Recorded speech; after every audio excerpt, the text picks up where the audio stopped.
और इस वक्त बड़ी खबर आपको दे रहे हैं, पाकिस्तान के वजीर आजम इमरान खान का बयान आया है कि हिंदुस्तानी पायलट विंग कमांडर अभिनंदन को कल रिहा किया जाएगा।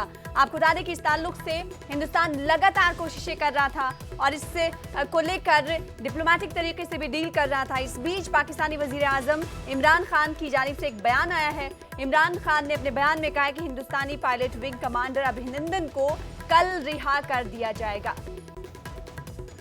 और शैलेंद्र वांगू एडिटर हमारे साथ दिल्ली से जुड़ चुके हैं। शैलेंद्र, एक बड़ी खुशी की बात है और साथ ही साथ पाकिस्तान के वजीर आजम इमरान खान का जो बयान है, इससे सभी हिंदुस्तानी खुश हैं। हिंदुस्तानी पायलट विंग कमांडर अभिनंदन को कल रिहा कर दिया जाएगा।